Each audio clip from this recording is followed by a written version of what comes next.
வணக்கம். குருவருளின் வழிகாட்டுதலில் திருவருளை தேடுகின்ற இந்த பயணத்துல இன்னைக்கு நம்ம குமரக்கடவுளும் கொடைக்கானலும் அப்படிங்கிற ஒரு தலைப்பில் தான் தொடர்ந்து பதிவுகளை பார்த்து கொண்டே இருக்கிறோம். அதன் வழியாக இன்று நாம் செல்லக்கூடிய ஒரு திருக்கோயில் தாண்டிக்குடி.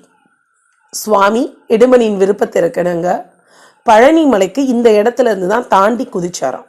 அதனால தாண்டி குதி அப்படிங்கிறது மாறி தாண்டி குடின்னு ஆயிடுச்சு. இப்போ நம்ம பார்த்துட்டு இருக்கிறது பழமையான பாறை. இந்த பாறையில் ரொம்ப பழமையானதுனால தான் நீரூற்று தானாக வந்து கொண்டு இருக்கு.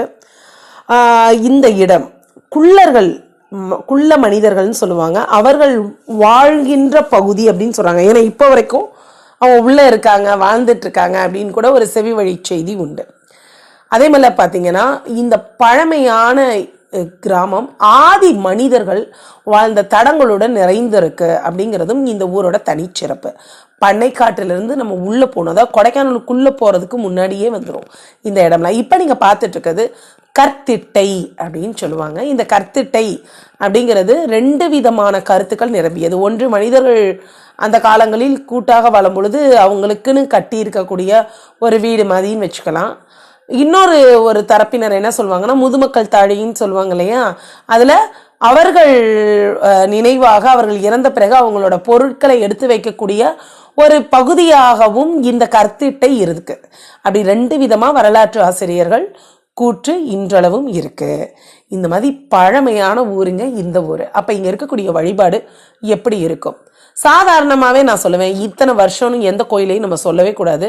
ஏன்னா வழிபாடுங்கிறது நம்ம ஆன்மீக பூமியில எப்படி கல் தோன்றி மண் தோன்றா காலத்தை முன் தோன்றி மூத்த குடி தமிழ் குடின்னு சொல்றோமோ, அந்த தமிழ் மொழியெல்லாம் தாண்டி பழமையானது நம்மளது ஆன்மீக வழிபாடு.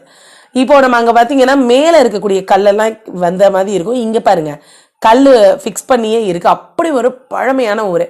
இந்த ஊர்ல அப்படி கடந்து நம்ம போனோம்னா சுவாமி நமக்கு தெரிவாரு. நம்ம விநாயகரை வணங்கிட்டு கோயிலுக்குள்ள போலாம். இந்த கோயிலோட ரொம்ப ரொம்ப முக்கியத்துவமே என்ன தெரியுமா? இங்க சுவாமியுடைய பாதங்கள் பதிந்திருக்கு. அவர் பழனி மலைக்கு போனார்ல, அதனால நம்ம எப்பயுமே விநாயகரை வணங்கிட்டு போனோம். அப்பதான் நமக்கு நிறைய தகவல்கள் நிறைய பேர் நமக்கு சொல்லுவாங்க. அதுபடிதான் இந்த கோயில்ல இருக்கிறவங்க கிட்ட எல்லாம் கேட்டு எப்படி போகணும் அப்படின்லாம் விசாரிச்சதுக்கு அப்புறம் தான் தெரிஞ்சுக்கிட்டோம். இங்க நம்ம வந்து பாத்தீங்கன்னா ரெஸ்ட் ரூம் இருக்கு. தங்குறதுக்கு உண்டான வசதி இந்த இடத்துல நமக்கு இல்லை. ஆனால் கூட பக்கத்தில் தங்குறதுக்கு ரூம்ஸ் எல்லாமே இருக்கு. ஆனால் ரொம்ப கிளீனான இடங்க, ரொம்ப ரொம்ப அமைதியான இடம். இங்கே நல்ல பூஜை முறையே ரொம்ப அற்புதமாக இருக்கு. கரெக்டான பூஜை முறைகளை பண்ணுறாங்க. பிரசாதம்லாம் கொடுக்குறாங்கங்க இந்த இடத்துல. சுவாமிக்கு நாங்கள் போகிறப்ப பஞ்சாமிர்தம் சாப்பிட்டோம், பொங்கல் சாப்பிட்டோம், அந்தளவு இருந்தது.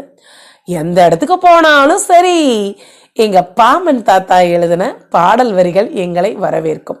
அப்படியே நின்று அவரோட குமாரஸ்தவத்தை சுவாமிக்கு சொல்லிட்டு அப்படியே நம்ம உள்ள போனோம். இந்த இடம் பார்த்தீங்கன்னா இதுக்கு முன்னாடி வந்து யார் இருப்பாருன்னா இடும்பர் இருப்பார். பாலமுருகன் திருக்கோயில். இப்போ நம்ம ஃபஸ்ட்டு நம்ம முருகருடைய கால் தடத்தை பார்த்துட்டு வந்துடுவோம், பாத சுவடுகளை பார்த்துட்டு வந்துடுவோம். அதுக்கப்புறம் இதோடைய தல வரலாறு என்ன மாதிரி இருக்குது அப்படிங்கிறதையும் நான் உங்களுக்கு தெரியப்படுத்துகிறேன். நம்ம கோயிலுக்குள்ளே போகாமல் நம்ம லெஃப்ட் சைடு வந்து கொஞ்சம் கீழே இறங்குற மாதிரி இருக்கும். இந்த பகுதியில் இறங்கினோம்னா நம்ம இப்போ ஒரு முக்கியமான விஷயத்த பார்க்க போகிறோம். இதுக்கு பேர் தீர்த்தம், நல்ல தீர்த்தம் பேர் இந்த சுனை நீர்.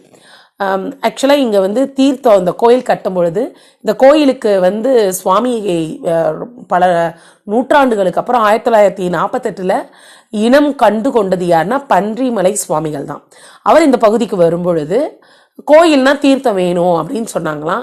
இந்த இடத்துல தாங்க இருக்குன்னாங்களாம். இந்த பாறையில் எப்படிங்க இருக்கும் அப்படின்னு சொன்னேன். அவருடைய திருக்கரங்களால் இங்கே ஏதோ அந்த புல்லோ ஏதோ சம்திங் அதை அவர் எடுக்கும் பொழுது நீரூற்று பெருகி வந்துச்சாம். இந்த தீர்த்தம் பேரே நல தீர்த்தம்ங்க. அவ்வளோ ஒரு அற்புதமான சுனை நீர். நம்மளுடைய எந்த வகை நோய்களையும் தீர்க்கக்கூடிய மருத்துவ குணம் உள்ளது.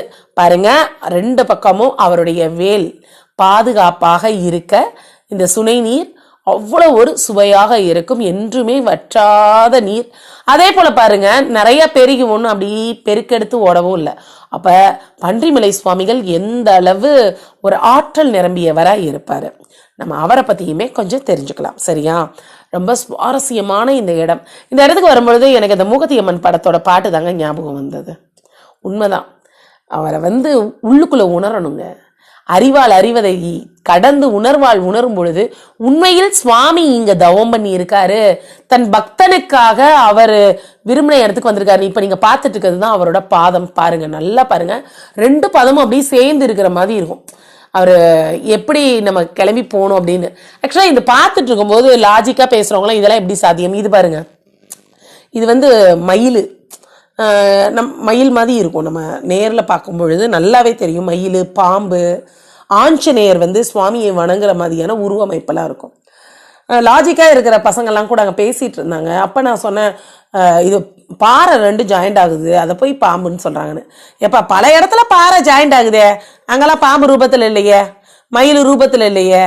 இப்போ என்னதான் இருந்தாலும் செருப்பை அவுத்து வைக்கும் போதே உங்கள் அறிவையை அவுத்து வச்சுட்டு வாங்க, உணர்வால் உணரணும் அப்படின்னு சொன்னேன். ஏன்னா அந்த பாறையோட அந்த ஜாயிண்டே வந்து பாம்பு மாதிரி இருக்குன்னு சொல்கிறதெல்லாம் வர சொல்லிட்டு இருந்தாங்க. அப்படியெல்லாம் சொல்லக்கூடாது. அப்படின்னா எல்லா இடத்துலையும் எப்படி இருக்கு, நம்ம ஏன்ப்பா இல்லை அப்படின்னு. அதுவும் இல்லாமல் அவருடைய பாதங்கள் பாருங்க, அப்படி ஒன்றுக்கு ஒன்று கூடி குறைந்து இருக்காது, எல்லாமே ஈக்குவலாக கரெக்டாக இருக்கும். அந்த அளவு அவருடைய திருப்பாதங்கள் நேரில் நம்ம பார்க்கும்போது நம்மளுக்கு மெய் சிலிர்க்க வைக்கும். அப்புறம் சாமானியப்பட்டவரா, சுவாமியின் நெற்றிக்கண்ணிலிருந்து தோன்றிய முருகக் கடவுள்னா சும்மாவா? எப்படி இருக்கும் தெரியுமா? அந்த பாதத்தை நம்ம நேரில் தரிசிக்கும் பொழுது அப்படியே அதை பார்த்து அப்படியே அந்த மெய் மறந்து நின்ற வேண்டிதான், அந்த அளவு இருக்கும். அப்போதான் நான் சொன்னேன், ஆக்சுவலாக அந்த காலங்களில், இவர் வரக்கூடிய அந்த காலங்களில் இந்த இடம்லாம் மணல் திட்டா இருந்துச்சு. இடுமனுடைய தவத்துக்கு வரம் கொடுத்து அவர் போகும்பொழுது இந்த மணல் திட்டுல அவர் பாதங்கள் பதிந்து தாண்டி குதிச்சிருப்பாரு. ஏன்னா தாண்டி குதிக்கும் போது 2 கால் சேர்ந்து இருக்குதுங்களா, அதுக்கப்புறம் ஒரு காலுடைய பாதம் இருக்கும், இன்னொருடைய பாதம் இருக்காது பார்த்துக்கோங்க. அப்ப எந்த அளவு அது உண்மையா இருக்கும். அப்ப மணல் திட்டா இருந்து நாளடைவுல பாறையா இருக்கும். ஆனா அந்த பாறையும் மாற்றம் பெறும் பொழுது அந்த பாதம் நமக்கு தெரியல. ஏன்னா இங்கெல்லாம் மனிதர்கள் படாத இடமா தானே இருந்தது. அதுக்கப்புறம் பன்றிமலை சித்தருடைய ஒரு அறிவுறுத்தலின் பேரில் தான் இந்த கோயிலே ரெடி பண்ணி வச்சிருக்காங்க. இப்ப நம்ம பாருங்க, எவ்வளோ ஒரு அற்புதமான திருக்கோயில் தெரியுமா? லாஜிக்கெல்லாம் திங்க் பண்ணக்கூடாது பார்த்தம்பே அப்படின்னு சொன்னேன். ஏன்னா அவ்வளோ விஷயங்கள் இருக்குங்க வரலாறுங்கிறது. என்னை பொறுத்தளவு அவர் இந்த இடத்துல இருந்திருக்காரு அப்படின்னு நினைக்கும் பொழுது அதோடைய உள்ள பாங்கு என்னன்னு சொல்ல முடியும். அதாவதுங்க, இந்த இடத்துல 1948க்கு முன்னாடி திருக்கோயில் இல்லை. ஆக்சுவலாக இங்கேருந்து தான் பன்றிமலை பக்கத்தில் இருக்கு. இந்த தாண்டிக்குடியை சேர்ந்த ஒருத்தர் வந்து என்ன பண்ணுவார்னா, அவர் பெரிய ஒரு மனிதர், அவங்க வீட்டில் வந்து திருட்டு போயிடுது. ஸோ திருட்டு போகும்பொழுது அந்த திருடனை 7 புடவை பட்டு புடவை ஏதோ திருடு போயிடுது. ஸோ அதை கண்டுபிடிக்கிறதுக்காக ஆளை கூட்டிகிட்டு வரணும் அப்படின்னு நினச்சிட்டு பக்கத்தில் இருக்கக்கூடிய பன்றிமலை சுவாமிகளை போகிறாரு.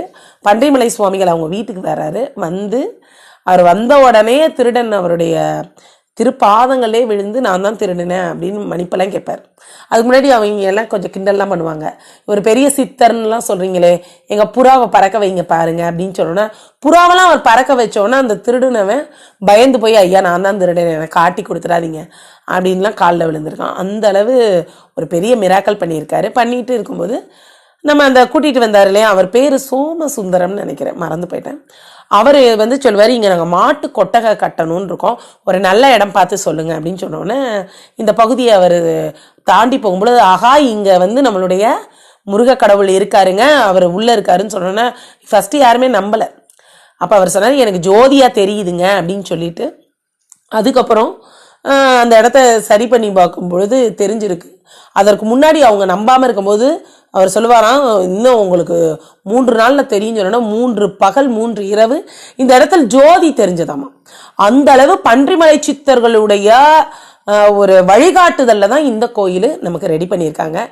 அவரை தாங்க, அவருக்குன்னு தனி சன்னிதானமே. அவரை பார்க்கும் போதே எவ்வளவு சந்தோஷமாக இருந்தது தெரியுமா? ஏன்னா இங்கே வந்து தான் நான் அவரை தெரிஞ்சுக்கிட்டேன். அவருக்கு நிறைய தேங்க் பண்ணிக்கிட்டேன். நல்ல வேலை நீங்கள் இந்த கோயிலை கண்டுபிடிச்சதுனால இப்போ நாங்கள் வந்து இப்போ பார்த்துட்ருக்கோங்க சுவாமி அப்படின்னு சொல்லலை, தாத்தா ரொம்ப நன்றி தாத்தா அப்படின்னு சொல்லிட்டு அவருக்கு அவ்வளவு தேங்க் பண்ணேன். ரொம்ப அவரை பார்க்கும் பொழுதே மனசில் ஒரு அமைதி இருந்தது.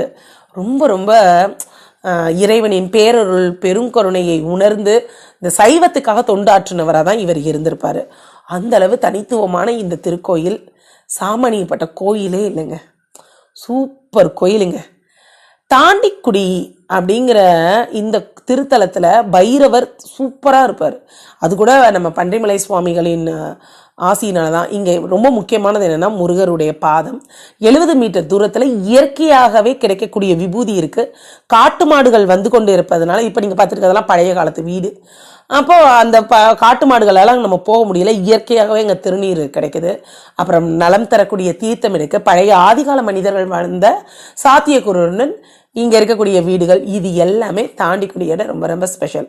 ஆனால் அதை விட அங்கே இருக்கக்கூடிய காட்டில் என் கந்தனின் நினைவலைகளை நம்ம பார்க்குறோம். ஏன்னா அவர் இங்கே வாழ்ந்திருக்காரு அப்படிங்கிறது தான் இங்கே ரொம்ப ரொம்ப ரொம்ப முக்கியம். தன்னுடைய பக்தனுக்கு அருள் புரிஞ்சிருக்காரு அப்படிங்கிறப்போ, நம்ம இடும்பருக்காக அவர் விரும்பின பழனி மலைக்கு போனவர், ஐயா வாங்க எங்கள் வீட்டுக்கு வந்து எழுந்தருளுங்க அப்படின்னு சொன்னால் வராமையே போயிடுவார்.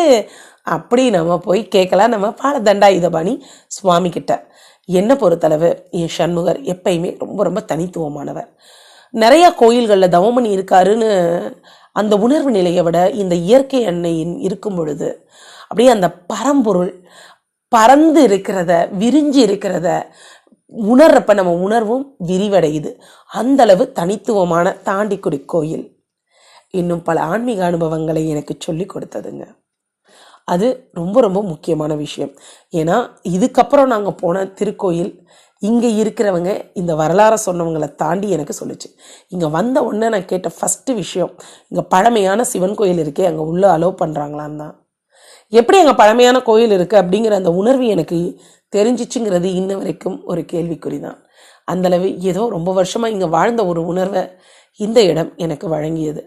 அப்படி ஒரு ஆன்மீக அனுபவம் நிரம்பின இந்த இடத்துல பன்றிமலை சுவாமிகளுடைய ஒரு அருட்கடாட்சத்தால் சண்முகருடைய திருக்கோயில் பலதை எங்களோட சேர்ந்து நீங்களும் அந்த திருத்தலங்களை கண்டு தரிசிக்கணும் தான் விரும்புகிறேன்.